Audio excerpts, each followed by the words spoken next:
Buenos días, primero que nada, feliz Navidad y saludos a todos los congresistas del cuarto Congreso Equipo Multidisciplinar en Sanidad Internacional Online 2023.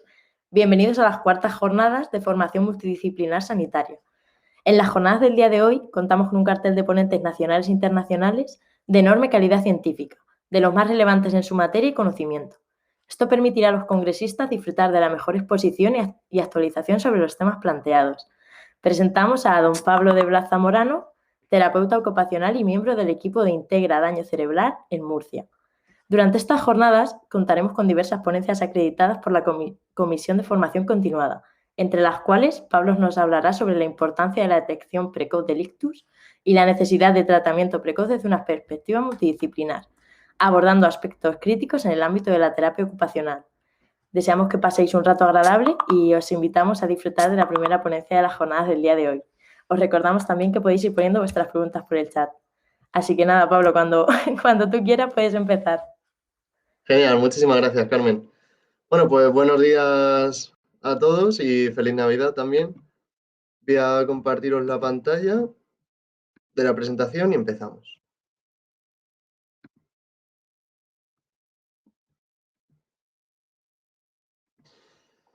Bueno, pues también por mi parte, lo primero de todo es agradecer tanto al comité científico como organizador de este cuarto congreso de equipo multidisciplinar en sanidad, pues por permitirme participar y realizar mi ponencia titulada Importancia de la detección precoz del ictus y la necesidad de tratamiento precoz desde una perspectiva multidisciplinar.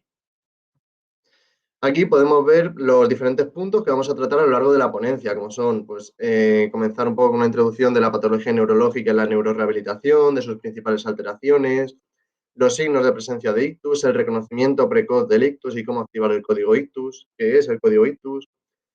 Luego, de cara a la recuperación, qué factores afectan, cuáles son las fases de la recuperación, por qué hacer una rehabilitación temprana, la importancia del posicionamiento, qué nos dicen las guías de práctica clínica y sus recomendaciones del tratamiento y los tratamientos eficaces en neurorehabilitación en función de cada fase. Para comenzar, pues vamos a hablar sobre patología neurológica. En el cerebro, la médula y los nervios en su conjunto forman el sistema nervioso y controlan todas las funciones del cuerpo. El problema viene cuando en una de estas partes hay algún problema. En ese caso es cuando surgen las limitaciones y lo que conocemos como la patología neurológica, que puede ser congénita, es decir, desde el nacimiento, o adquirida, que es de origen repentino a lo largo de la vida. Existen más de 600 tipos de enfermedades neurológicas. Entre las más comunes pues están las enfermedades causadas por problemas genéticos, como la enfermedad de Huntington o las distrofias musculares. Problemas relacionados con el desarrollo del sistema nervioso, donde nos encontramos, por ejemplo, a la espina bífida, que es congénita. Enfermedades degenerativas, en las que las células del sistema nervioso están dañadas y o se mueren, como son los casos de el famoso Parkinson o el Alzheimer. También trastornos convulsivos como la epilepsia, problemas en los vasos sanguíneos que abastecen al cerebro, como son pues, los ictus, accidentes cerebrovasculares que tenemos aquí, traumatismos craneoencefálicos, aneurismas, o también tenemos los cánceres, tumores cerebrales, infecciones, por ejemplo, la meningitis, entre muchos otros tipos. Nosotros hoy nos vamos a centrar más en lo que es el daño cerebral. Pero bueno, antes de ello vamos a hablar de la neurorehabilitación. La neurorehabilitación es un proceso en el cual se emplea un conjunto de técnicas de tratamiento de diferentes disciplinas, fisioterapia, terapia ocupacional, enfermería, logopedia, neuropsicología, nutrición, medicina, trabajo social, o sea, un montón de disciplinas que van a formar un equipo que va a trabajar sobre un paciente con una patología de origen neurológico, ya sea congénita o adquirida, con el objetivo de ser lo más funcional e independiente posible, porque el objetivo es recuperar el nivel previo al daño.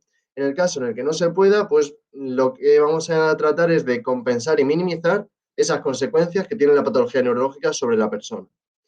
La neurorehabilitación, ¿dónde se aplica? Pues comienza en los hospitales y luego comúnmente en centros asistenciales especializados en patologías neurológicas, en fases ya un poco más avanzadas. En función del origen de la patología, el tratamiento va a ser diferente. Hay que orientarlo a cada persona porque La patología neurológica puede afectar en diferentes edades, desde edades muy tempranas a personas muy mayores y con diferentes tipos de secuelas, unas más físicas, otras más cognitivas o conductuales o comunicativas. Entonces, se debe de adaptar ya no solo a cada patología, sino a cada paciente. Debe ser un tratamiento personalizado. Vamos a ver las principales alteraciones del daño cerebral. Ya vamos a concretar un poco en la patología neurológica del daño cerebral y luego hablaremos del ictus. Vamos a comenzar hablando del nivel de conciencia, porque el nivel de conciencia es un valor predictivo de la función cerebral.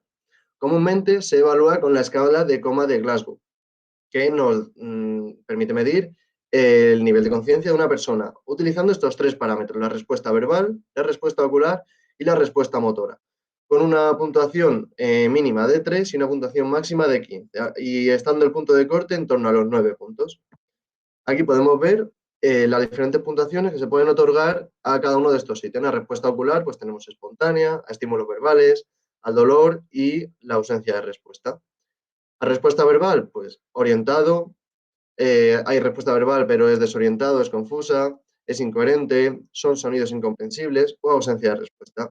Y por último, en respuesta motora, obedece órdenes, solamente localiza el dolor, hay una retirada ante el dolor, hay una flexión anormal o una extensión anormal, que estas son posturas más de corticación y de cerebración.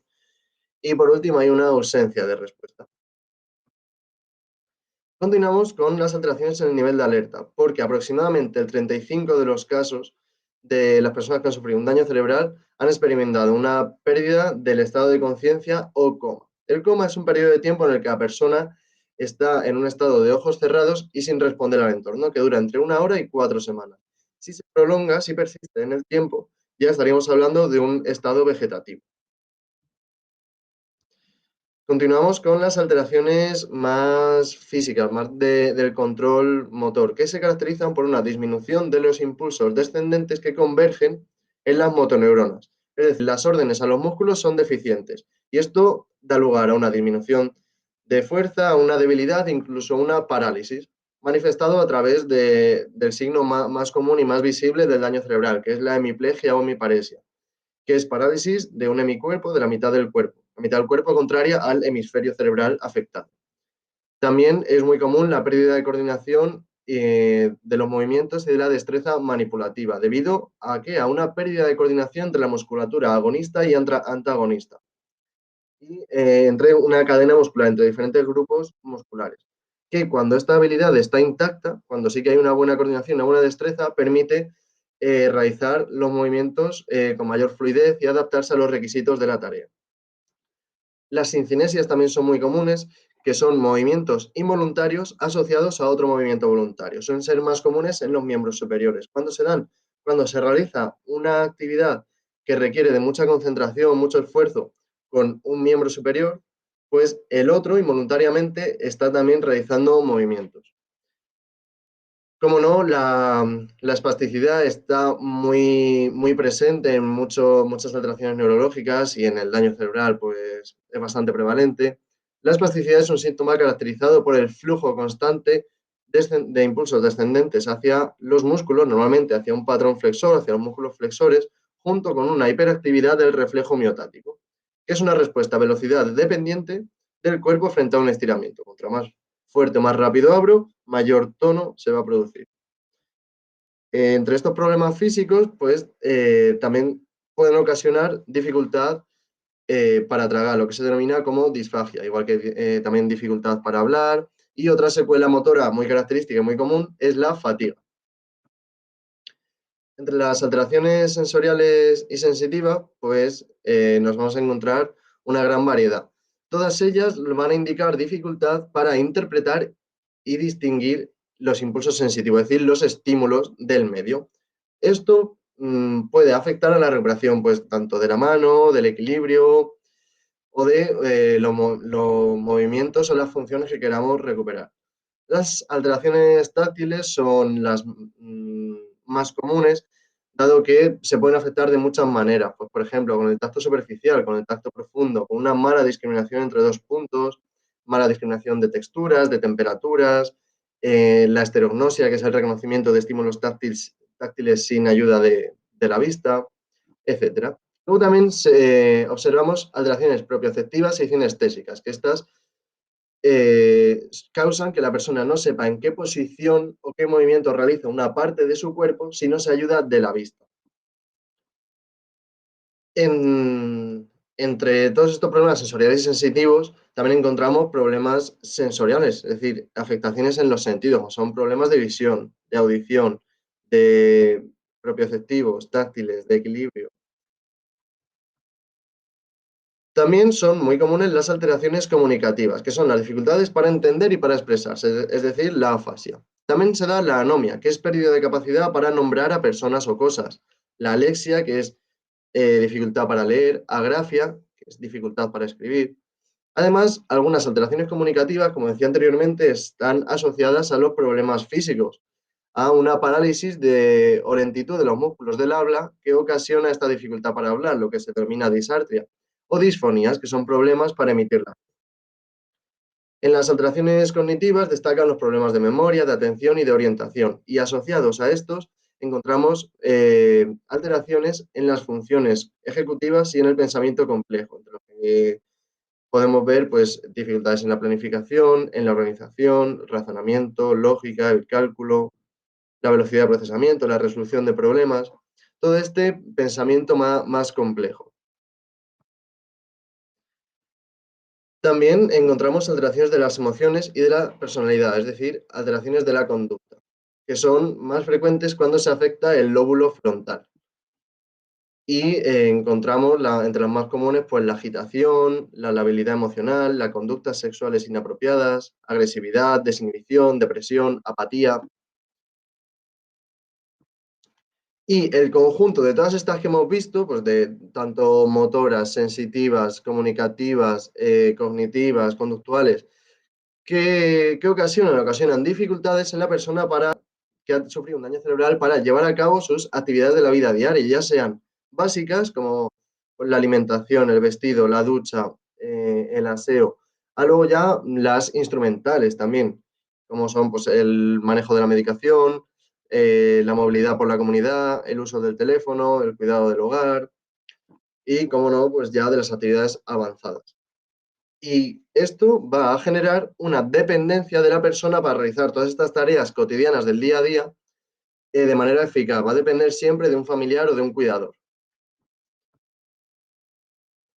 Entre otras de las alteraciones que no se pueden resumir en las anteriores, pues encontramos alteraciones cutáneas como las úlceras por presión, que se ocasionan por pasar mucho tiempo, esto se suele dar en las primeras fases, por pasar mucho tiempo tumbados sobre la misma superficie y con zonas de presión. Alteraciones musculoesqueléticas como las osificaciones, osteoporosis, sarcopenia, deformidades. También alteraciones cardiorrespiratorias, nutricionales, esfinterianas, que las veremos posteriormente también, y de la función sexual.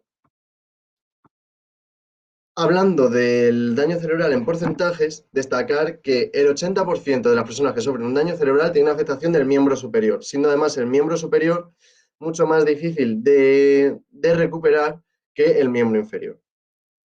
Hay estudios como este de Ruiz 2020, otro de Gandhi 2022, que afirman que solamente el 20% de las personas que sufren esa afectación del miembro superior logran una función completa y que durante el primer año el 50% de estas personas van a sufrir dolor, sobre todo en el hombro, por subluxaciones, por hombros congelados, por hombros dolorosos. También luego en el estudio de NUE de 2017 y 2020 analiza cuáles son las alteraciones más comunes en las personas que han sufrido daño cerebral. El 86% de estas personas presenta problemas de movilidad, que son casi la mayoría. El 39% problemas de comunicación, es bastante prevalente. El 34% problemas de aprendizaje. Sin embargo, a pesar de estos altos porcentajes, en el momento del alta, los problemas de conducta fueron los más prevalentes y los que las familias más hacían notar, más disruptivos eran. Se prevé que el número de ictus y de muertes asociadas a esta causa aumente. Con el paso de los años va a ir aumentando más, igual que lleva pasando las 2 o 3 últimas décadas. Hay estudios que lo avalan. ¿Y esto a qué se debe? Esto se debe a que la esperanza de vida ha aumentado y, por tanto, va a haber cada vez más personas en edad de riesgo. Además, la pirámide poblacional hará que cada vez haya más personas por encima de los 65 años, que es la edad de riesgo. De hecho, en España, en el año 2050, el 46% de la población será mayor de 65 años, siendo España una de las poblaciones más envejecidas del mundo y, por tanto, con mayor riesgo de un ictus.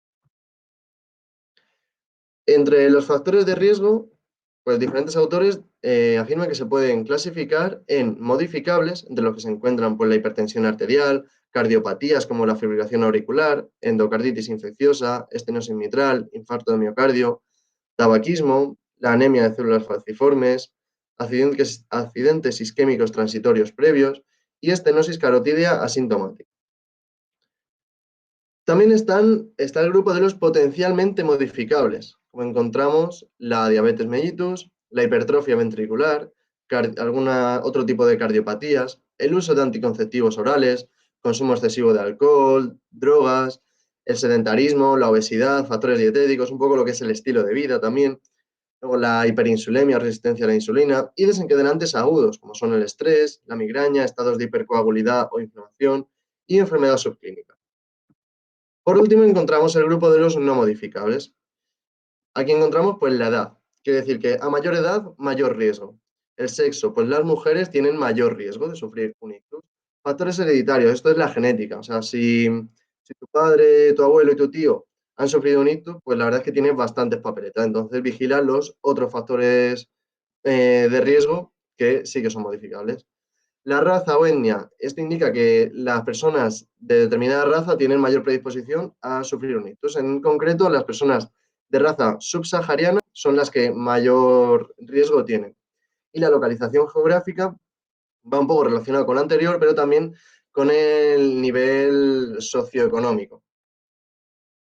Y todos estos que hemos visto, independientemente del grupo, son factores de riesgo que aumentan la probabilidad de sufrir un ictus. Algunos son más controlables que otros. La hipertensión arterial es el factor de riesgo con mayor prevalencia y gran potencial de riesgo para sufrir accidentes cerebrovasculares, ya sean isquémicos o hemorrágicos. Luego, cuando la persona sufre un ictus, hay ciertos signos que nos indican que esa persona está sufriendo un ictus. Estos signos son pérdida de fuerza y o sensibilidad de un hemicuerpo, alteración repentina de la comprensión y o de la elaboración del lenguaje. No entienden o ellos te intentan hablar, ellos se están encontrando mal, intentan comunicarte, pero no se les entiende. Dificultad para tragar, pérdida de visión, además repentina, de repente se empieza a nublar y dejan de ver, cefalea repentina de alta intensidad y sin causa, y sensación de vértigo, desequilibrio y o caída. No hace falta que se den estos 6 signos. Muchas veces se pueden dar los 6, pero eso indica seguramente que el ictus sea más grave, con que puede estar sufriendo un ictus y solo darse uno de estos síntomas. De hecho, lo vamos a ver ahora, porque por suerte contamos con escalas, con pruebas que nos permiten reconocer un ictus, no diagnosticar, reconocer el ictus, en las cuales un resultado positivo indica un alto riesgo de estar sufriendo un ictus, con un 72% o más de fiabilidad en función de qué escala se utilice. Y esto va a indicar la necesidad de una evaluación médica urgente. Las más recomendables son la FAST y la Rosier, pero para diferentes tipos de personas, porque han sido las escalas más estudiadas y de las que mayor fiabilidad tienen. Eso sí, una vez ya se han pasado estas escalas, ya se ha reconocido que hay un riesgo de que esté sufriendo un ictus, se debe de confirmar, de diagnosticar este ictus basado en un examen clínico verificado por pruebas de imagen como son el TAC, la resonancia magnética o incluso una punción lumbar para extraer el líquido cefalorraquídeo.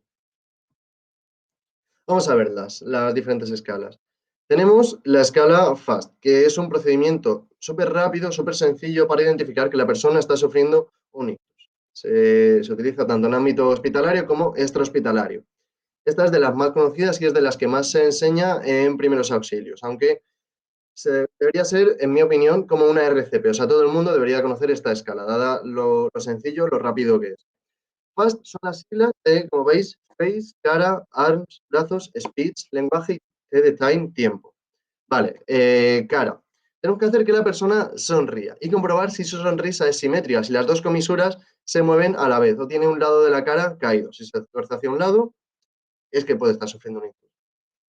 De arms, de brazos. Le pedimos a la persona que levante los dos brazos, que realice una flexión pues, de unos 90 grados, que se ponga a la altura de los ojos. Si los dos brazos van a la vez, perfecto. Si hay uno que no puede levantar, le cuesta más, o si es asimétrico, es también un signo de posible ictus.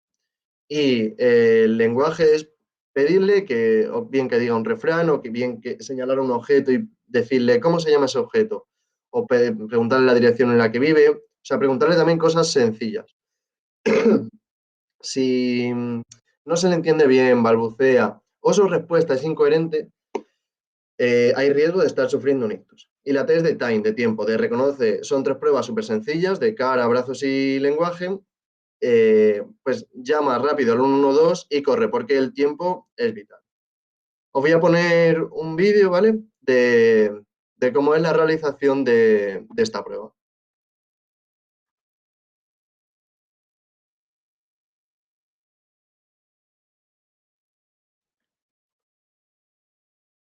Si no se ve, por favor, cortadme, ¿vale?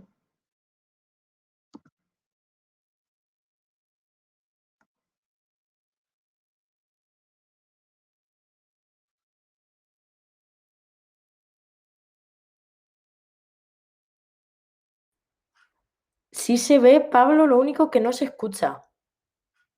¿No se oye? No, no escucharse no se escucha. Bueno, está subtitulado. Es en Vale, inglés, dura un minutillo, si os vale.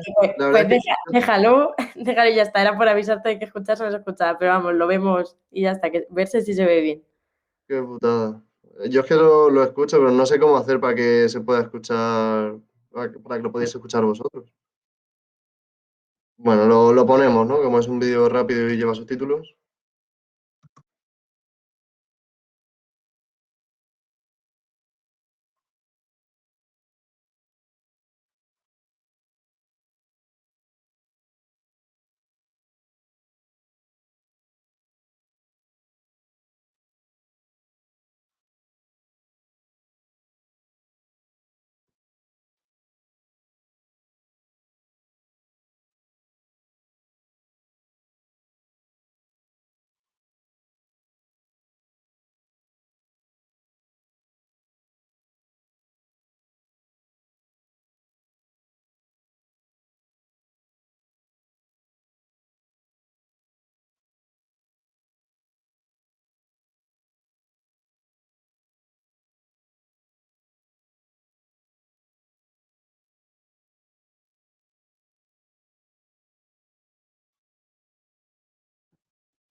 Vale. La siguiente escala de la que vamos a hablar es la CPSS, la de Cincinnati, que es muy parecida a la que acabamos de ver, la de FAST. Mide tres ítems. La caída facial, que puede ser normal o anormal. Cuando es normal es porque ambos, como hemos dicho antes, ambos lados de la boca, al sonreír, se mueven igual. Anormal cuando tiene un lado caído. El 2 es levantar los brazos y sostenerlos a la altura de los ojos durante 10 segundos. Normal cuando los levanta a la misma vez y aguanta esos 10 segundos. Anormal cuando uno no lo levanta igual que el otro, no lo puede levantar, o si lo levanta le cuesta mucho esfuerzo y no puede aguantar esos 10 segundos. Y el 3 es de lenguaje anormal.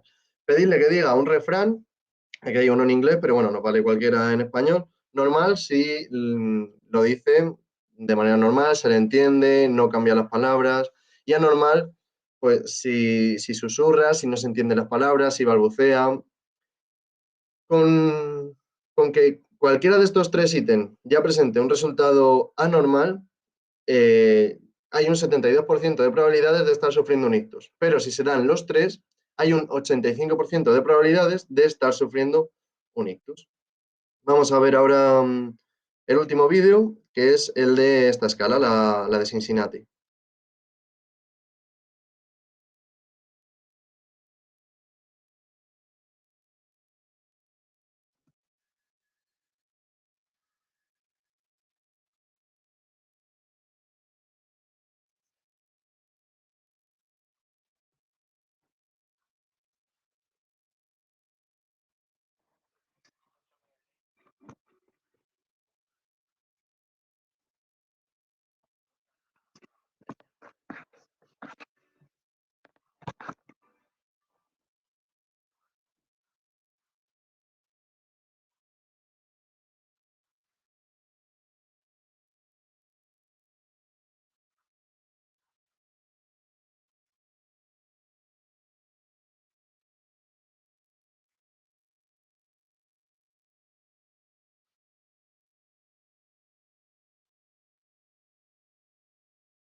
Como veis, son pruebas muy rápidas, muy sencillas, porque cuando se está sufriendo un ictus, el tiempo es oro, entonces no podemos perder mucho tiempo detectándolo. Además, para detectarlo, con estas 3 4 pruebas es más que suficiente.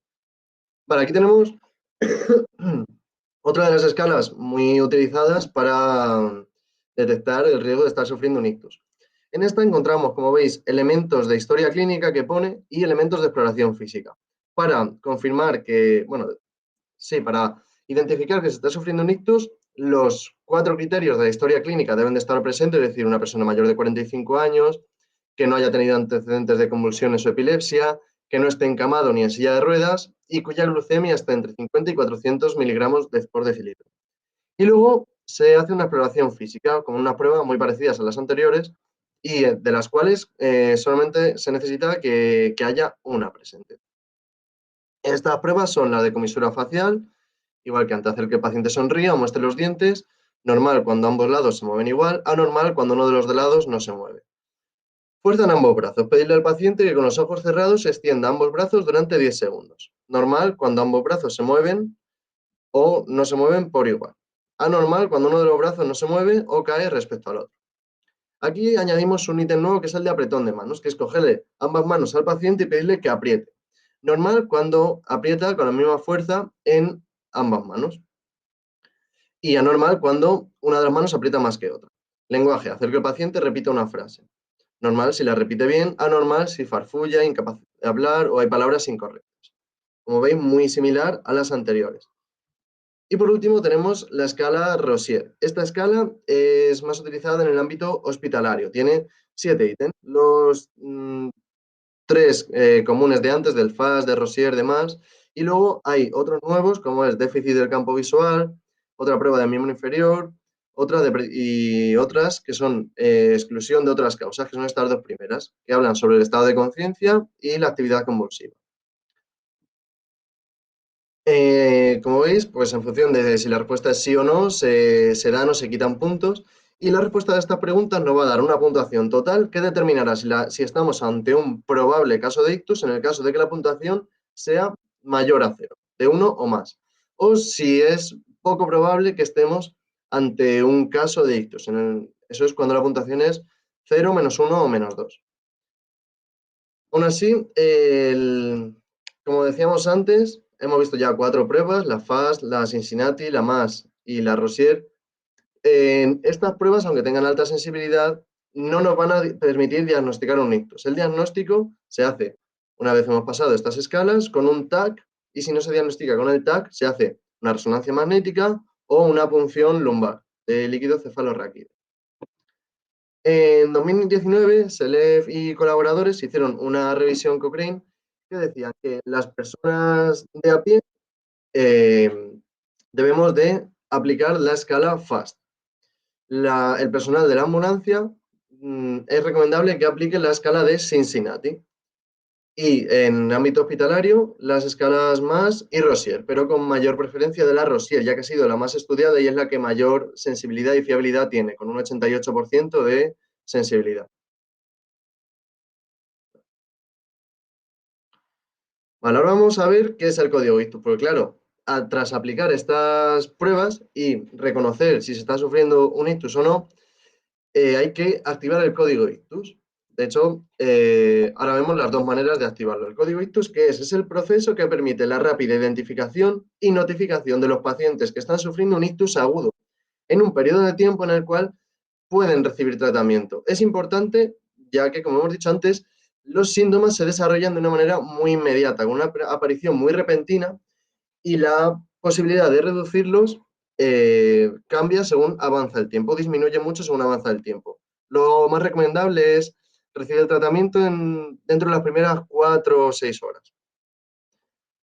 El código ictus se puede activar de dos maneras, extrahospitalaria o intrahospitalaria. Extrahospitalaria es la más común, que es activado por el 112. Cuando la ambulancia recibe la llamada de una familia porque está pasando alguna persona, acude y ya reconoce el ictus. Entonces ya llama al hospital, da un preaviso a neurología para que todo el equipo se prepare para recibir a esa persona que está sufriendo un ictus en la sala de urgencias y actuar lo más rápido posible.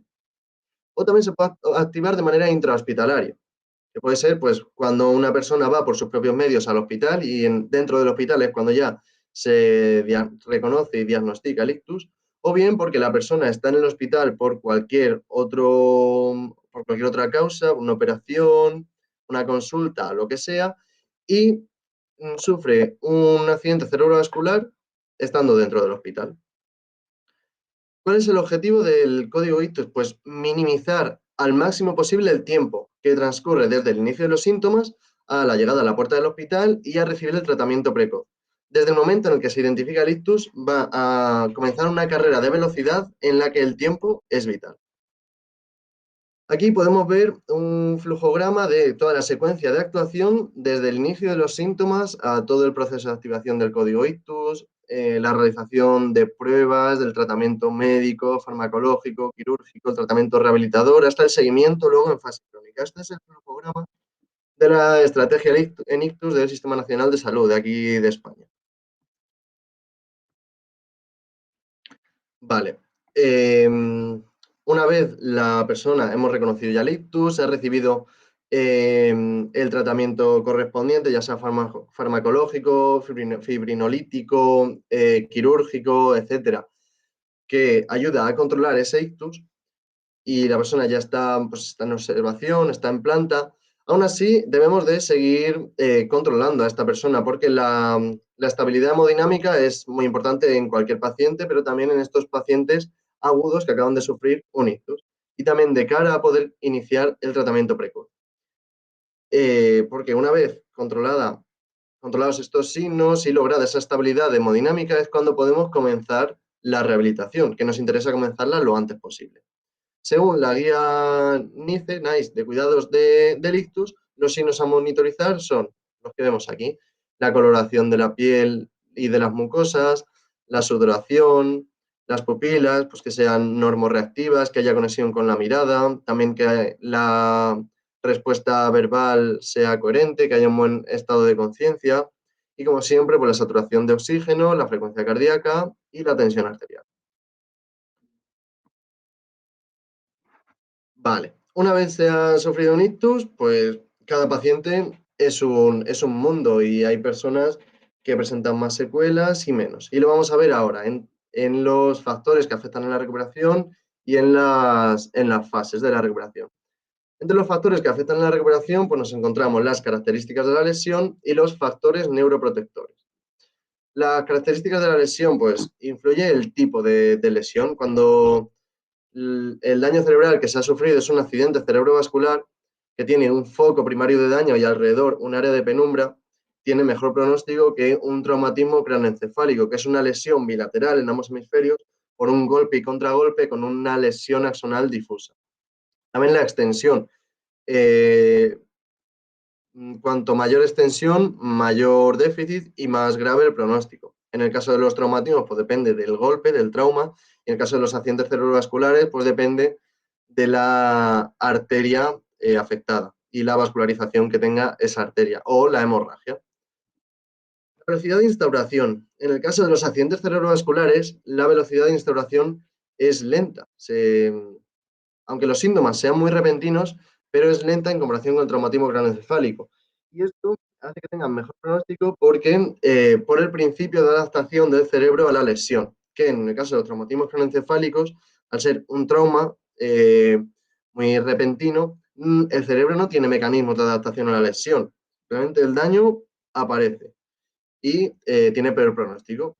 La gravedad pues, de ictus, de la afectación, de las secuelas.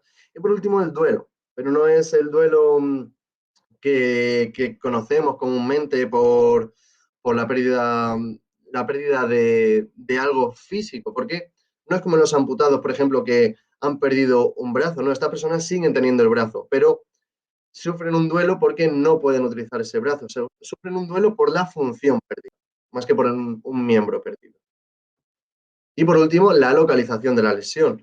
Cuando el daño ocurre en el hemisferio derecho, las secuelas serán hemiplegia izquierda, problemas atencionales y heminegligencia, es muy común, alteraciones visoperceptivas, alteración de las habilidades espaciales, la orientación, la capacidad de copia y construcción, suelen ser muy apáticos, mucha apatía, también desinhibición, anosognosia, no son conscientes de sus limitaciones y enlentecimiento psicomotor. Esto cuando ocurre en el hemisferio derecho. Si ocurre el daño cerebral en el hemisferio izquierdo, las secuelas pues, serán una hemiplegia derecha, que suele cursar con afasia y o apraxia, también mucha inestabilidad emocional, la habilidad emocional, rigidez de pensamiento, alteraciones muchas veces en el control postural, muchas caídas, desequilibrios, y alteración del razonamiento, la lógica y el cálculo. También hay factores neuroprotectores, es decir, que ayudan a que la persona se recupere mejor y tenga un mejor pronóstico.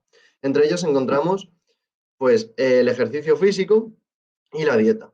El ejercicio físico porque induce a la neuroplasticidad. Los pacientes que tienen buena forma física, que solían hacer ejercicio de manera premórbida, es decir, antes del ictus, van a tener un mejor estado musculoesquelético, un mejor estado cardiovascular y, por tanto, mayor predisposición a la recuperación. Y la dieta también es muy importante, tanto el hábito premórbido como el hábito actual, porque está también muy asociado al estilo de vida y las personas que sufren un ictus primero suelen adelgazar y luego tienden a engordar, porque por la ansiedad o simplemente porque comen lo mismo de antes, pero no se mueven para nada lo mismo de antes. Y hay que tener cuidado cuando engordan, porque los pacientes obesos siempre tienen peor pronóstico. Y ahora vamos a ver las fases de la recuperación. Aunque antes de ver la fase, vamos a ver los tipos de recuperación. Tenemos dos tipos de recuperación, una recuperación espontánea y una recuperación estimulada, que se dan en un inicio ambas a la vez y luego ya solamente la estimulada. ¿Por qué? Porque la recuperación espontánea, se da desde el día 0 de sufrir un ictus hasta los 2-3 meses y tiene un periodo ventana de unas 2-3 semanas aproximadamente durante estos 2-3 meses, en el cual la recuperación será mayor. El sistema nervioso será más susceptible al tratamiento y a los cambios y, por tanto, a mejorar. Y se debe de aprovechar tanto este periodo de recuperación espontánea, donde hay mucha neuroplasticidad, como ese periodo ventana en el que podemos lograr muchas mejoras. ¿Y cómo podemos aprovecharlo? Pues con una recuperación estimulada. La recuperación estimulada es consecuencia de la terapia rehabilitadora, que tiene que ser precoz, intensiva, específica y desde un equipo interdisciplinar. Esta recuperación estimulada se obtiene a través de intervenciones de múltiples disciplinas del equipo que están diseñadas a tener un impacto sobre los mecanismos neurológicos dañados y que, acompañada de la neuroplasticidad, va a lograr esa recuperación, esas mejoras. Ahora sí, vamos con las fases de la recuperación. La recuperación sigue una curva como la que vemos aquí en la pantalla. En las primeras fases, la pendiente es muy inclinada, lo que os decía, el periodo de recuperación espontánea es cuando mayores recuperaciones podemos lograr, cuando más se debe aprovechar el tratamiento. Luego entramos en una fase en la que ya la pendiente es menor, pero todavía se siguen logrando mejoras. Y por último, ya llegamos a la fase crónica, que es cuando ya la pendiente es casi llana. Nosotros lo llamamos el periodo meseta, es cuando está más o menos estable. La fase hiperaguda dura de las 0 a las 72 horas de haber sufrido el ictus. La fase aguda va desde esas 72 horas hasta el tercer mes, que coincide justo con el periodo de recuperación espontánea que veíamos antes. La fase subaguda va desde el tercer mes hasta el primer año. Hay estudios que dicen que va hasta los 6 meses, hay estudios que dicen que va hasta los 2 años. ¿De qué depende? Depende de los factores que afectan la recuperación que hemos visto antes y del perfil del paciente. Quizá un chaval de 30 años que sufre un ictus puede seguir recuperándose hasta los 2 años, pero igual un pobre anciano de 90 años que sufre un ictus igual no se recupera hasta los 2 años, igual a los 9 meses ya ha llegado a este periodo de estabilización, de meseta. Y la fase de crónica, pues como tenemos estas incoherencias en cuándo termina la fase subaguda, la fase crónica decimos que va desde que acaba la fase subaguda, dependiendo de cada persona, antes o después, y es durante el resto de la vida del paciente. Como vemos, la velocidad de recuperación disminuye drásticamente con el paso del tiempo. Por eso, la importancia de comenzar la rehabilitación cuanto antes. Según avanzan las horas de activar el código ictus y de recibir la atención precoz, va a disminuir el pronóstico de rehabilitación funcional. Está demostrado que si se atiende entre la primera y la tercera hora del inicio de los síntomas, hay entre un 60 y un 80 de probabilidades de recuperación funcional. Un porcentaje pues bastante alto. Pero si ya nos pasamos de esas 3 horas, ya el porcentaje baja del 60% para abajo, que ya quiere decir que va a haber bastantes secuelas. De hecho, solamente 24 horas después de haber sufrido un ictus, ya se dan los siguientes signos, como que se pierde capacidad de conducción del nervio, hay menor conductividad nerviosa, se pierde masa muscular, es decir, hay sarcopenia, pérdida de densidad ósea, hay osteoporosis. Comienzan los primeros acortamientos y retracciones tanto musculares como de la piel. ¿Sí? Se van a ir generando ya esas deformidades. Disminuye la excitabilidad de la corteza somatosensorial, etc. Por ello es muy importante que haya mucha movilidad en la UCI y comenzar el tratamiento lo antes posible.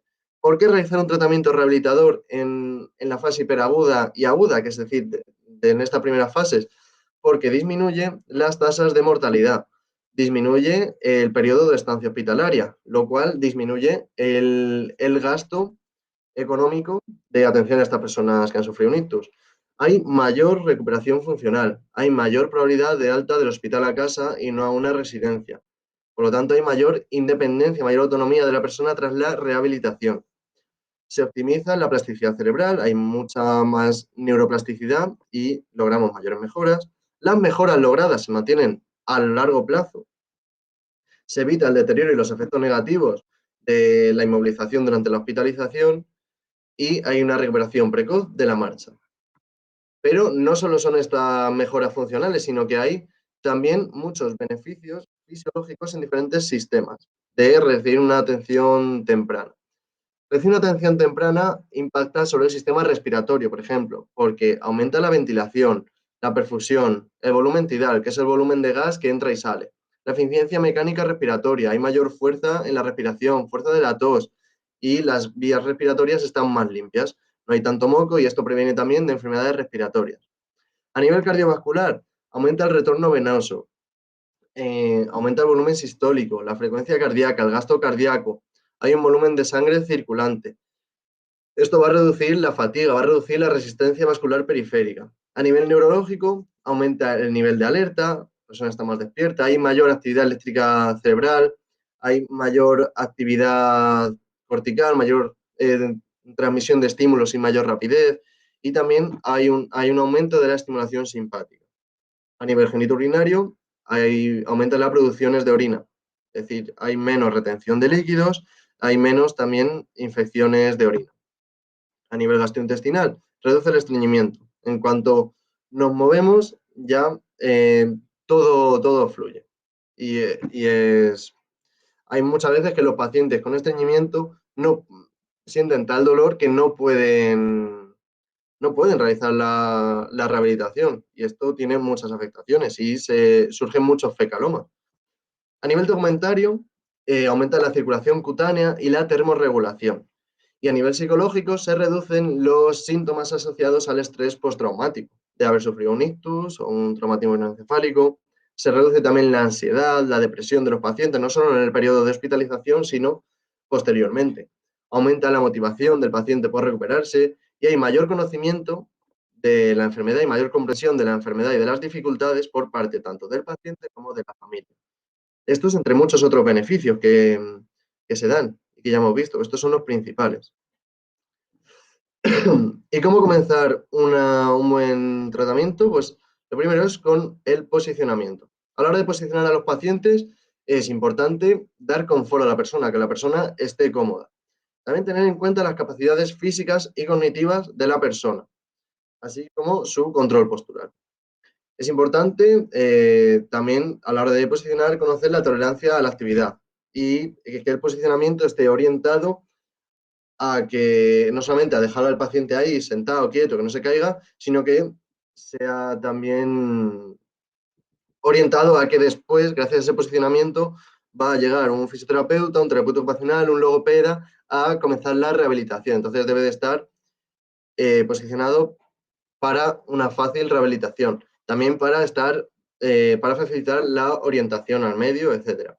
Aquí voy a dejar algunas pautas de posicionamiento de pacientes con daño cerebral, con hemiplegia, con un hemicuerpo afectado, ¿vale? En diferentes posiciones, en decúbito supino, decúbito lateral sobre el lado afecto y sobre el lado sano, y en sedestación.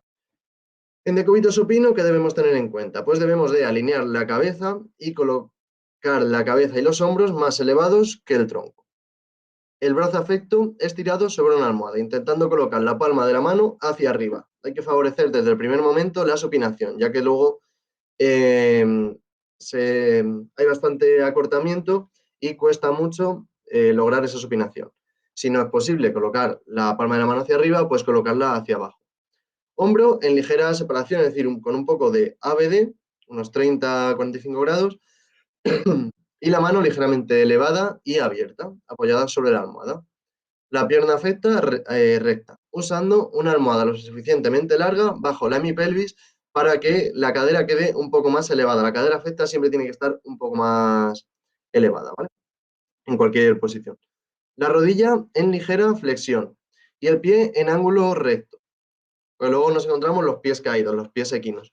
En ángulo recto, apoyado, pues, o bien contra una almohada, contra el borde de la cama, pero tampoco sin hacer presión. Y evitar también que caigan pesos sobre los pies, que eso es lo que nos va a hacer que tengan esa desviación o ese pie equino. Peso pues, de mantas, colchas, para lo que pueden emplearse dispositivos especiales, que venden cajas y demás, o simplemente colocando un par de toallas enrolladas a los lados de los pies. Pues en decúbito lateral, pero sobre el lado sano. El lado afecto es el que queda arriba. En este caso, el lado afecto es el izquierdo, ¿vale? En todas las fotos. La cabeza debe quedar alineada con el tronco, con una almohada debajo de la cabeza, pero ligeramente un poco más baja, con el tronco un poco adelantado hacia adelante. Es importante que el hombro quede adelantado, colocar una almohada o las que sean necesarias para que el brazo afecto no quede más bajo que el tronco, que quede a la misma altura. El brazo afecto sobre la almohada, como vemos aquí, con unos 45-90 grados de flexión de hombro y extensión de codo. Y la pierna afecta en posición de paso, apoyada sobre una almohada. Ahora vamos a ver el posicionamiento en decúbito lateral, pero sobre el lado afecto, que era el izquierdo. Para empezar debemos de sacar el hombro afecto ligeramente hacia adelante, pero no hacerlo tirando del brazo, sino cogiéndole del hombro. Porque muchas veces tienen el hombro subluxado, es decir, la cabeza del húmero no está en el acetábulo, está o sea, en la cavidad glenoidea, perdón, está más abajo y al tirar hacemos daño. Sacar el hombro un poco hacia adelante para que no recaiga todo el peso del cuerpo sobre él. El hombro, igual que antes, con una flexión de unos 45-90 grados y el codo extendido. Colocar una almohada detrás de la espalda para evitar que se vaya hacia atrás en los casos en los que no hay un buen control postural. La pierna pléjica con la cadera ligeramente extendida y la rodilla en ligera flexión, imitando la posición de la marcha. Y la pierna sana, que es la de abajo, la de atrás, pues en ligera flexión, colocando una almohada debajo. Por último, la posición de sedestación. En sedestación, el eje del cuerpo debe de estar colocado hacia adelante. Debemos de colocarle un apoyo anterior, en este caso una cama. Porque si el cuerpo está echado hacia atrás, tiene la cadera en retroversión y van a ir como escurriéndose. El brazo afecto debe de estar elevado y extendido con la palma de la mano hacia abajo, como vemos aquí, apoyado sobre la mesa o, en el caso de no haber mesa, pues sobre el reposabrazos del sillón o de la silla, pero que esté apoyado, que no esté ahí caído, ¿vale? La altura de la silla que permita que las rodillas queden en ángulo recto y los pies igual en ángulo recto, bien apoyados sobre el suelo. Piernas alineadas, manteniendo la misma separación que los hombros. Las caderas no deben de estar más bajas que las rodillas, que hay muchas veces en las que vemos a las personas que han sufrido un daño cerebral con hemiplegia en las sillas de ruedas y tienen las rodillas muy altas. Esto va a hacer que recaiga mucha presión sobre los isquion, que la persona esté incómoda, incluso favorecemos las úlceras por presión. Luego, las plantas de los pies completamente apoyadas en el suelo. Si el pie tiende a girarse hacia afuera, colocar una cuña blanda, un cojín, un trozo de plástico, cualquier cosa que pueda elevar un poco el pie e incluso también elevar un poco la cadera, un cojín bajo esa hemipelvis. Como decía antes, la cadera afecta, en muchas ocasiones tiene que estar un poco más elevada. Y colocar una almohada tras el costado del lado afecto para mantenerlo derecho. Y si el respaldo de la silla no fuese suficientemente alto, otra almohada para apoyar la cabeza. Esto es porque al tener un hemicuerpo menos funcional, paralizado, lo llamamos como queramos, y otro bien, pues tienden a girarse y a tener el hemicuerpo sano hacia adelante con mayor predisposición y tienden a estar girados y rotados. Por eso lo de colocar una almohada detrás de este costado para que esté alineado. Y aunque siempre saque el lado sano, que la postura sea simétrica. Vale. Vamos a hablar ahora de guías de práctica clínica. Nos basamos siempre en las guías de práctica clínica para saber cómo actuar en todo momento. Todos los sanitarios, desde los que ven al paciente en primer lugar que van en la ambulancia, como luego todo el flujograma que os enseñaba antes de la actuación ante el ictus, pues médicos, enfermeros, auxiliares, cualquier terapeuta de rehabilitación, ya sea fisioterapeuta, logopeda, neuropsicólogo, terapeuta ocupacional, trabajador social, nutricionista, todos, incluso los familiares, se basan en las guías de práctica clínica. ¿Para qué? Para seguir todos un mismo guión, para tener una buena comunicación, para saber cómo trabajar de manera coordinada en equipo y de manera eficaz. Las principales guías de práctica clínica son, en el caso del ictus, ¿vale? Son estas que tenemos aquí, la australiana, la canadiense, la estadounidense y la de Reino Unido. Y haciendo un resumen de las anteriores, ¿qué recomiendan estas guías de tratamiento? Pues para recuperar o mejorar el movimiento, Principalmente entrenamiento específico orientado a tareas. Es lo que mayor nivel de evidencia tiene. Entrenamiento en cinta de andar, con o sin soporte corporal, realidad virtual, robótica, FES, que es estimulación eléctrica funcional, y órtesis. Todo esto para mejorar el movimiento. Movimiento de un brazo, de una pierna, del tronco, del cuerpo, para mejorar la capacidad física. Hacen mucho hincapié en la capacidad física, también según van saliendo estudios cada vez más.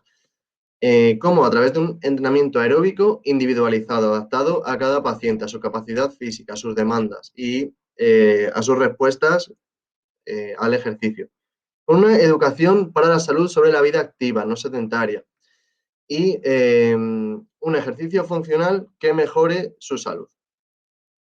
Por último, como decíamos antes, que los miembros superiores son los más comúnmente afectados, los más difíciles de recuperar, pues también se hace mucho hincapié en qué ejercicios hacer, qué tratamiento llevar a cabo para mejorar la función de los miembros superiores. Encontramos, igual que al principio, entrenamiento repetitivo específico orientado a tareas. Y ZIN, que es terapia de movimiento inducido por restricción del lado sano. Son los dos tratamientos que mayor evidencia tienen y más efectivos son, pero no son la panacea. También tenemos entrenamiento con robótica, estimulación eléctrica funcional, realidad virtual, terapia espejo, imaginería motora y entrenamiento de la sensibilidad. También, dependiendo de la fase en la que se encuentre la persona, los tratamientos van a ser unos u otros y planteados de determinada manera. Eso es lo que vamos a ver a continuación. Vamos a ver cómo hacer el tratamiento en fase hiperaguda, en fase aguda, en la fase subaguda y en la fase crónica, es decir, en las 4 fases que habíamos visto antes. De manera resumida, en la fase hiperaguda, el paciente suele estar encamado y no se suele aplicar un tratamiento rehabilitador más allá, pues, de las pocas movilizaciones por parte del fisioterapeuta. En esta fase es cuando comentamos que se debería de monitorizar al paciente de manera constante para ver cuáles son sus respuestas a las exigencias de las actividades que proponemos. Se deben realizar movilizaciones activas o activo-asistidas de todos los tejidos, o sea, de tejido óseo, articular, muscular, neural, fascial, porque hay que preparar todos los tejidos. El paciente no es solo un hueso y un músculo, no, hay muchas estructuras. Muchas veces nos encontramos pacientes que tienen el brazo así, que muscularmente pueden estirarlo, pero que tienen una restricción bestial a nivel neural, el nervio muy acortado y muy tenso, que es lo que les impide, que siempre pensamos en la espasticidad por, eh, por los músculos, pero son todas las estructuras las que hay que trabajar para lograr esos movimientos y lograr la mayor recuperación de la persona. También debemos de fomentar al máximo la movilidad fuera de cama.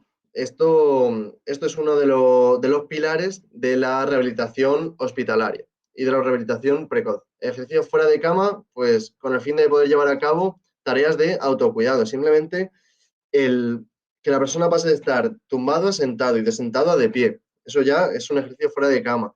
Que una vez está de pie, pues puede ir al baño a lavarse los dientes, a hacer pis, a, a maquillarse si quiere, que pueda vestirse, aunque sea simplemente ponerse un calcetín. Estas actividades fuera de cama, de autocuidado, de actividades de la vida diaria, van a fomentar la autonomía. También se pueden emplear técnicas de tratamiento como son la imaginería motora, la terapia de observación de acciones, la terapia espejo, entrenamiento con robots o realidad virtual. Siempre de manera individualizada, cada paciente teniendo en cuenta sus capacidades, sus limitaciones y sobre todo que es una fase en la que el ictus ha ocurrido muy recientemente y hay que conocer su estado de salud y su respuesta al ejercicio. Durante esta fase también es muy importante el posicionamiento del paciente, tanto en el descanso como durante la actividad. Sobre todo el tiempo que no está con los terapeutas, porque con los terapeutas le podemos mover, le podemos colocar de determinada manera, pero al final el posicionamiento nos va a ayudar a prevenir acortamientos, deformidades, problemas de tono muscular, úlceras por presión. Por lo tanto, se debe de dar educación y pautas a la familia sobre la enfermedad, sobre el tratamiento, el posicionamiento y el manejo del paciente. Luego ya pasamos a una fase aguda, que es donde comienza la rehabilitación, lo que hace que esta fase sea de gran importancia. Sin embargo, hay estudios que demuestran que durante esta etapa los pacientes suelen estar inactivos y solos, pasando el 88% del tiempo en cama, el 60% del tiempo solos, dando únicamente 63 pasos al día. Esos 63 pasos son los que dan muchas veces con alguno de los terapeutas, ya sea fisioterapeuta, terapeuta ocupacional, o en algún caso, pues con algún TKE para ir al baño, como mucho. Y esto debe de aumentarse al máximo. El número de pasos debe disminuirse el tiempo en cama y el tiempo que estén solos. Por ello, se debe de insistir mucho en la movilidad del paciente y en su autonomía de manera precoz, o sea, desde la primera fase. Estamos en fase subaguda, que comienza a las 72 horas. Esto lo recomienda la guía de práctica clínica, que hay un tratamiento precoz, que dure más de 3 horas de tratamiento diario, pero vais a decir, pero a las 72 horas de haber sufrido un ictus, incluso a las 2 semanas, las personas no aguantan 3 horas de tratamiento. Y tenéis razón. Pero hay estudios que corroboran que los pacientes prefieren sesiones frecuentes, prefieren 5 sesiones media hora antes que una sesión de 2 horas y media. De esta manera, hacemos tratamientos frecuentes, podemos aumentar y podemos maximizar la recuperación. A lo largo de estas semanas de evolución de la fase aguda, que hemos dicho que llegan hasta el tercer mes, se debe de ir progresando también en la duración, la dificultad, la intensidad y la frecuencia del tratamiento, de manera que siempre sea exigente para el paciente y le suponga un reto a la vez que le motive, que no se aburra porque está haciendo los mismos ejercicios que hacía hace 2 meses. Las actividades de tratamiento de esta fase continúan un poco con las actividades y las técnicas de tratamiento que hablábamos antes en fase hiperaguda, que son movilizaciones de todos los tejidos para preparar al cuerpo para la actividad, y con el fin de preparar al paciente para la actividad, también se pueden utilizar técnicas de representación del movimiento, como son la terapia espejo, la imaginería motora, terapia de observación de acciones, actividades con robots, realidad virtual, para posteriormente, o incluso de manera complementaria, al mismo tiempo, a lo anterior, realizar entrenamientos de fuerza, entrenamiento en coordinación, de control motor, alcances, agarres, pinzas, manipulación de objetos. Pero todo esto, como decíamos antes y como recomiendan las guías de práctica clínica, mediante ejercicios repetitivos orientados a tareas. También fomentar la realización de actividades de la vida diaria y su independencia en las mismas. Actividades de la vida diaria, tanto básicas, principalmente, como luego, si ya podemos ir adentrándonos en las instrumentales, pues mejor que mejor. En esta fase, también, como decíamos antes, se puede comenzar a emplear la terapia de movimiento inducido por restricción del lado sano, es decir, que junto al entrenamiento repetitivo orientado en tareas, habíamos dicho antes que son de los que mayor efectividad y nivel de evidencia tienen. Esto también se puede aplicar junto con un uso forzado y un uso forzado de la extremidad afecta. En combinación con el ZIM, porque el ZIM lo que hace es como bloquear el lado sano para maximizar el uso de la extremidad afecta, junto a un uso forzado, que es un entrenamiento específico, una terapia masiva para y repetitiva de uso de esta extremidad, va a hacer que la recuperación del miembro superior sea mayor. A su vez, también se recomienda realizar ejercicio aeróbico. ¿Por qué? Porque el ejercicio aeróbico cada vez se recomienda aún más, mejora el estado de forma cardiovascular, ayuda a controlar los factores de riesgo y a prevenir un ictus recurrente. Ayuda a aumentar el flujo sanguíneo a todos los órganos, incluido el cerebro, y así se pueden oxigenar todos los órganos y todo el sistema nervioso, tanto central como periférico. Además, el ejercicio aeróbico va a fomentar la neuroplasticidad, la creación de nuevas neuronas, la neurogénesis. Aumenta el factor de crecimiento neurotrófico, el factor BNDF. Y así aumenta también la liberación de neurotransmisores, como son la dopamina y la serotonina principalmente. En esta En esta fase aguda es cuando mayor, como decíamos antes, mayor reorganización cortical y neuroplasticidad hay. Aquí estamos combinando la recuperación espontánea con la recuperación estimulada. Y es cuando la persona mayor recuperación va a tener, mayor recuperación funcional, es cuando la pendiente está más alta. Por ello es imprescindible un tratamiento frecuente e intensivo. En la fase subaguda es cuando los pacientes pues, suelen recibir el tratamiento rehabilitador. Este tratamiento suele ser desde un equipo interdisciplinar, pero debe de ser con mayores dosis a las que se proporcionan actualmente, empleando herramientas de intervención anteriormente mencionadas. O sea, los métodos de tratamiento son los mismos. No hace falta tampoco innovar mucho, sino ceñirse a lo que recomiendan las guías de práctica clínica.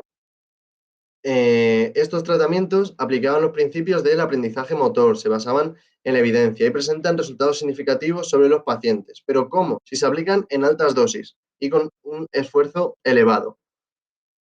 Durante esta fase también es recomendable continuar durante los fines de semana. Hay estudios, unos cuantos, que demuestran que si se realiza el tratamiento los fines de semana, hay mayor autonomía, menor estancia hospitalaria, mayor recuperación. Durante esta fase, que es las más largas, es donde se debe incrementar la progresión del trabajo tanto de fuerza como de movilidad, de uso de las extremidades afectas, de ejercicio físico. Para ello, en ocasiones se emplea el entrenamiento de intervalos cortos de alta intensidad, lo que conocemos como el HIIT, que es una terapia intensiva que se utiliza tanto en gimnasios, en CrossFit, pero que ha sido adaptada mediante los parámetros FITI para poder aplicarse en pacientes neurológicos, con la evidencia de que genera mejoras funcionales, mejora el estado de forma cardiovascular, favorece la neuroplasticidad y libera neurotrofinas que ayudan a crear nuevas neuronas, a modificar sinapsis y, por tanto, a la neuroplasticidad. También, al igual que desde el primer momento, que en las anteriores fases, se debe seguir trabajando en actividades orientadas a tareas. También actividades de la vida diaria, fomentando la autonomía del paciente, tanto básicas como instrumentales. De esta manera se busca también que el paciente recupere la participación en la mayoría de actividades posibles, la mayoría de actividades que hacía antes de sufrir un ictus, tanto de autocuidado como de productividad y de ocio, y así recupera su rutina y sus roles, y de esta manera mejora su calidad de vida. Y por último, llegamos a la fase crónica, que es cuando las limitaciones ya están establecidas, hay menor neuroplasticidad, la curva ya se ha estabilizado y decimos que estamos en meseta. Para lograr resultados significativos en esta fase, se deben de aplicar los tratamientos que hemos dicho anteriormente, pero con altas dosis, tanto en duración como en frecuencia, y con alta intensidad y hay mucho mayor nivel de esfuerzo para lograr las mejoras deseadas y que tengan impacto en la vida del paciente. Porque si no se hacen de manera intensiva y se hacen tratamientos en fase crónica y decimos, mira, ya ha ganado un poco de fuerza. Con el dinamómetro vemos que si antes apretaba 21 kilos, ahora aprieta 23.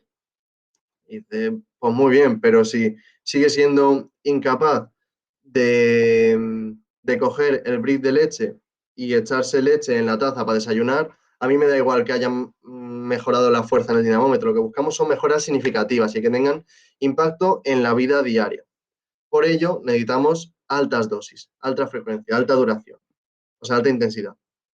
El trabajo desde terapias intensivas en esta fase es igual que en fase subaguda. Empleamos las mismas técnicas que se han mencionado anteriormente. La movilización de tejidos, entrenamiento de fuerza, robots, realidad virtual, terapia de observación de acciones, electroestimulación funcional, entrenamiento repetitivo orientado a tareas, el HIIT, el uso forzado, la restricción del lado sano, lo que hemos visto anteriormente, lo que recomiendan las guías de práctica clínica.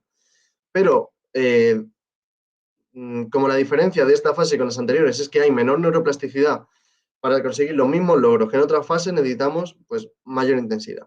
Los objetivos que se buscan ya no van a ser los mismos de antes, deben de ser más funcionales, deben de estar pautados acordados, de manera conjunta entre el equipo y la familia y el paciente. Deben de estar orientados a la funcionalidad del paciente, a su independencia en las actividades de la vida diaria o actividades de interés o actividades de ocio. Y tras ver la forma de tratamiento en todas las fases, ya a modo de conclusión, pues de toda la ponencia, destacar que el ictus se puede evitar controlando los factores de riesgo y modificando el estilo de vida. Es importante vigilar y controlar los factores de riesgo, principalmente la hipertensión arterial. Era el más prevalente y el de mayor riesgo. FAST y Rosier son dos escalas rápidas y fáciles de administrar que permiten detectar un posible caso de ictus. El tiempo en el daño cerebral y en el ictus es vital. Necesitamos rapidez y coordinación de equipo multidisciplinar para optimizar el tratamiento y minimizar los daños. Es por ello que todos los sanitarios que trabajan en neurología deben conocer el código ictus. La inactividad física provoca cambios fisiológicos, mecánicos, estructurales y funcionales que favorecen la aparición de problemas, dependencia y otras patologías. Antes de comenzar el tratamiento, debemos de garantizar una estabilidad hemodinámica. El tratamiento es recomendable comenzarlo entre las 24 y 48 horas del inicio de los síntomas. Todo tratamiento comienza con un buen posicionamiento. La rehabilitación debe iniciarse lo antes posible, en la fase hiperaguda, en cuanto el paciente se encuentre médicamente estable. La rehabilitación precoz es eficiente y segura en pacientes en fase aguda, porque aumenta la sensibilidad al tratamiento y son muchos los que podrían beneficiarse de ella. Además, mejora el pronóstico rehabilitador y funcional de los pacientes. Los niveles de rehabilitación actuales no tienen impacto en las limitaciones más allá de lo que se puede esperar de la recuperación espontánea.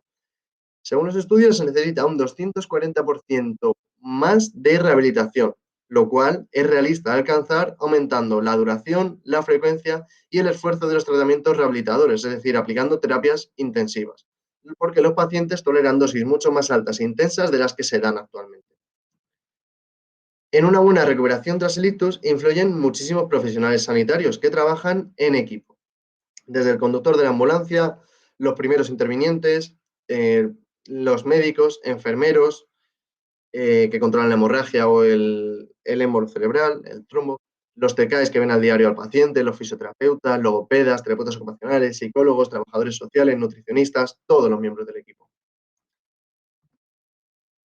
Y hasta aquí llega mi ponencia. Espero que os haya resultado interesante, hayáis podido aprender y os dejo aquí mi correo en esta última diapositiva por si quisieseis escribirme por cualquier duda o asunto. Aún así, quedo a vuestra disposición para resolver las dudas que hayan surgido. Muchas gracias a todos y un saludo.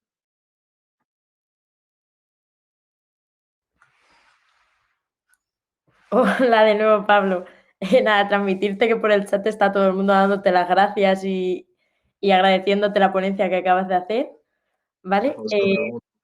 Ha sido muy completa y súper bien estructurada. Y si te parece, pasamos con la ronda de preguntas, ¿vale? Que tenemos por aquí algunas recogidas desde WhatsApp. Así que si te parece bien, te digo la primera. Vale, claro.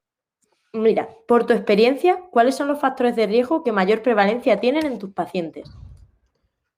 Pues los que van asociados al estilo de vida. Sí que hay alguno más médico como fibrilación auricular, estenosis, pero los principales y los principales más comunes siempre son tabaquismo, alcoholismo, sedentarismo y también en las mujeres el consumo de anticonceptivos orales, la píldora anticonceptiva.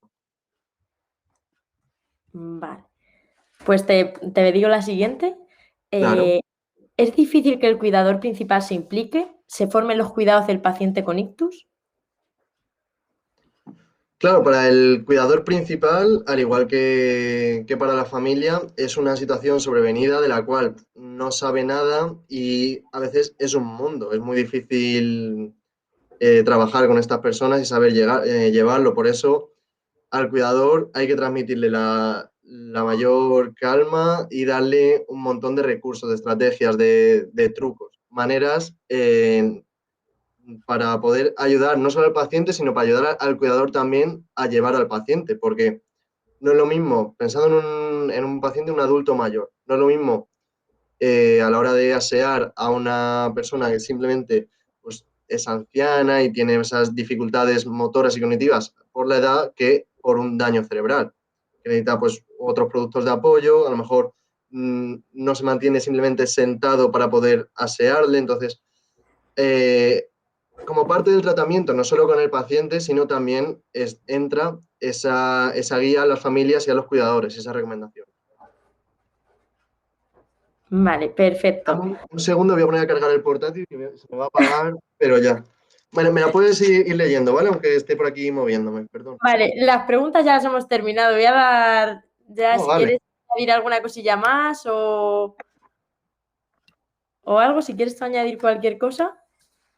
No, por mi parte, eso es todo. Debemos de luchar porque las personas que han sufrido un daño cerebral, espero que no os toque de cerca a ninguno de vosotros, pero si es el caso, algún familiar, ser querido, amigo cercano, luchar porque reciban un tratamiento lo más precoz posible y, y orientado a las mejoras funcionales, no a mejorar, como decíamos antes, un poco en el dinamómetro, en el rango articular y demás. Y en todas las fases se puede trabajar con estos pacientes. Lo más recomendable es empezar cuanto antes, pero tampoco dar por perdido a un paciente porque hayan ya pasado 2 años y estemos en fase crónica. Eso es todo, por mi parte.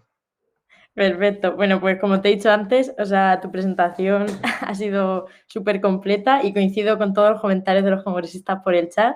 Ha sido muy interesante todo lo que nos has expuesto y de forma muy clara. Y también nada, decirte que ha sido un placer poder asistir a tu ponencia en la jornada del día de hoy y agradecerte tu participación en el cuarto Congreso Multidisciplinar en Sanidad. Darte las gracias. Muchísimas gracias a todos los que habéis estado aquí y al Congreso por permitirme participar. A ti da gusto tener a profesionales como tú. Y también, nada, por mi parte agradecer a todos los congresistas que nos han acompañado en la primera ponencia del día de hoy. Y os recordamos que a la 1:30 dará comienzo la siguiente ponencia titulada Abordaje fisioterápico para cuidadores de Alzheimer y otras demencias, conceptos básicos y estrategias de intervención. ¿Vale? Os esperamos a todos. Y muchísimas gracias de nuevo, Pablo. Gracias a vosotros. Un Hasta saludo, luego. felices fiestas. Igualmente.